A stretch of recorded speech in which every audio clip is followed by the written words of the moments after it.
right, let's look at the latest part of the project here. So where we left off was I was laying out where to plant things. So here they are planted. So this is the Back to Eden garden method. There's a lot of mulch and everything back here. As I put the plants down, I put a little bit of dirt just to give it something to hold, a little bit more stability, really, more than anything else. Something for the roots to hold on to, and then it's the mulch all around it. So these plants are all peppers, all different varieties: hot peppers, sweet peppers, small peppers, big peppers. So here's all my peppers, and let me grab this while we're talking. So that's ready to go. I still have to lay out the irrigation. I have the old irrigation line there. For this method, I'm kind of going back and forth between two things. Do I want more of a area watering, or do I just want to snake a drip line through here? I mean, drip line is more economical and kind of slower.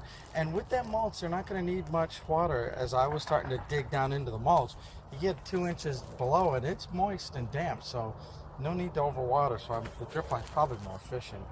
And then for the beds here, of course, I had them laid out before, and now I've dug them and put them in. So for the beds, what they have to get is the straw to keep this ground moist, because, you know, without anything, this dries out. So in essence, what we're doing here is a raised bed, a little bit more substantial bottom soil, and then you still put some mulch in that. So it's kind of back to Eden gardening methods, a little bit with the mulch, but it keeps it moist and anything. So, okay, so that's it for today. So this is kind of day 3 of the big push. There's still lots of stuff to clean up and do things there, but we'll do more of that tomorrow and getting it all prettier and more detailed. But, you know, some of that hard part of getting stuff in the ground and bought, and these beds built, and, you know, a lot of work goes into gardening. If you like a hobby, there's hobbies, but then gardening sometimes is more than just a hobby. So, all right, so progress being made, and we will see you again on the next update. Hey folks, just another little update here, what we're doing in our spring planting. So I got the spikes from Amazon, so I've gone ahead to secure down the irrigation in the beds. And those that I've already got plants, I secured it down, and I put the hay there, the straw, to keep things moist. You know, one of the things that I have to remember, one, we're in Texas, so it's very hot, and 2, this area here on this side of the house, probably from 8 in the morning all the way to 7 or 8 at night, starts to get lots of sun, especially the back fence here, that gets the most. So knowing that I get a lot of sun, I get all day sun, and it gets hot in the summer, you need to really water probably more than some of the instructions say you should.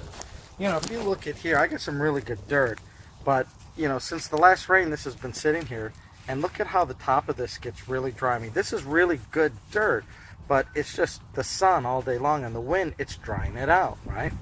So if I didn't put any protection here, boy, I'd have to be watering a lot, and, you know, it would be really tough on the plants. So that straw really keeps things moist. It creates a barrier to stop evaporation and things like that. And on this side of the house, I'm going to need that, right? So I don't want to water all the time. I want a nice soak, and this is going to help me do that. Now, some of you, you know, might do things in containers too, like I did last year. And while my containers were successful, here in Texas, the smaller the container like that, sure, the plant would grow fine, but it dries out so quickly, and you have to keep things watered like that. So I've kind of learned my lesson that if I'm going to put anything in a container, even if it's a little plant, it still takes the benefit of a big pot like this, because you put the mulch on top and it dries out less. You know, the container size, evaporation, amount of dirt, this 110-degree sun hit that on the side, dry it right out. So the bigger the container, the better. The mulch on the top stops the evaporation, and so you're probably best to do something like that if you're down here in the south, especially Texas, Arizona, those hot states. But here with the Back to Eden garden, this is a lot of mulch back here. If you start digging in, I'll just start moving it away, right? So you start looking at the top inch, and it's dry, but as soon as you get past that, look at this. You can see wet. Look at the moisture here. Look at that, how it's, if you can see, it's the dark wood. I'm going probably, half a foot here now, half a foot, and you can see that this is really mulch that's breaking down, turning into soil, lots of nutrients, but it's damp and cold, right? Where this top is dry and hard. So this type of methodology is, I think, the whole concept around the Back to Eden gardening. You know, those trees and everything, and the trees in the park back here, right? Nobody waters that. So how does it survive if you're not watering it? Because this is kept moist all the time between rains. And the deeper you go, that's where that moisture is. It keeps the barrier. As you saw how dry those beds were, it's not being protected. So this is the concept. So here, because this has the most sun, it also has the most mulch and the deepest mulch. That should protect things a little bit better. That's the theory, that's the concepts, and I think it's probably correct. So you can experiment with stuff like this. Now the other thing too is, while you can plant in these containers, and like I did last year, I had this whole back fence and I had one row of containers there. And what a waste of space. By putting it in the ground here in the mulch, I have, instead of one row of pepper plants, I have 3 and 4. So I can maximize my planting area by putting more right in here. And hopefully we'll have a food forest, as they kind of say. So with some water, with some fertilizer, of course, you give it a boost. Yeah, we should be, getting closer and closer. So what's going to go in these beds, right? And in the back of these beds. So the vining plants, right? I probably stated it before. We're going to have peas and cucumbers and pole beans and things that want to climb up a trellis.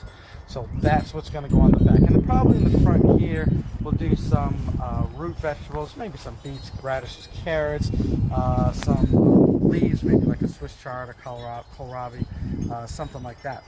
These 2 bins, I keep moving them. These were my scraps off of here when the Home Depot folks cut me off a piece. Then these were like the end scraps.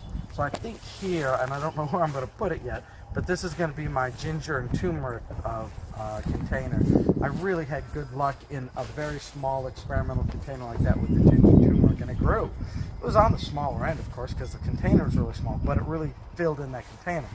So now with a nice big boxes like this, let's just dump a whole bunch of turmeric and ginger in there, and let's see how it grows. It loves the heat. I planted it, and it didn't come up until the weather started to turn warm constantly, especially in the nights in May. So I think they really want 70, 75 and above. Really go for it. So we'll try it. We'll try it again, and I got a better container here. Some other expansion here. This whole side now is free, right? It's a little shady right now because it's still March and the sun has to come over a little bit more, and then this will be getting some sun too. But it is protected by a little bit of shade from this tree, which kind of, I think, gives it somewhat of a microclimate. I had good luck here with peppers last year, but I think this year I want to get in some raspberries and a better area for the strawberry patch. So if you're looking for some future videos of expanding my blackberry concept here with these short beds, and we will put them going down here, probably the raspberries and strawberries. Or I was thinking, well, what if we just put them here on these 2 areas and started taking away more grass? I'm gonna have a whole backyard garden, no grass, which I guess it isn't a bad thing. But anyways, that's basically the latest update. We've been working 4 days straight for many hours a day on this. So yeah, plan ahead, start early. And if you think you're starting early enough, even start earlier. That's kind of my rule of thumb that I've learned, right? Because things go wrong, you got to run to the store and delays, and you're sitting there all day and the family's wondering what the hell's going on, time for dinner or whatever. So in between here, we'll be planting some flowers. This area tends to be the flower side. So the stores will be having nice flowers, and we'll start to put those around with really good luck underneath the big tree here, the big oak tree with flowers. And we're going to put them right into the mulch. And of course, I keep looking, as my very first Back to Eden experiment, the zucchini right in the mulch. And looks like it took, folks. Looks like it's working. Fingers crossed. So yeah. So that's the updates. I got the hoop houses here.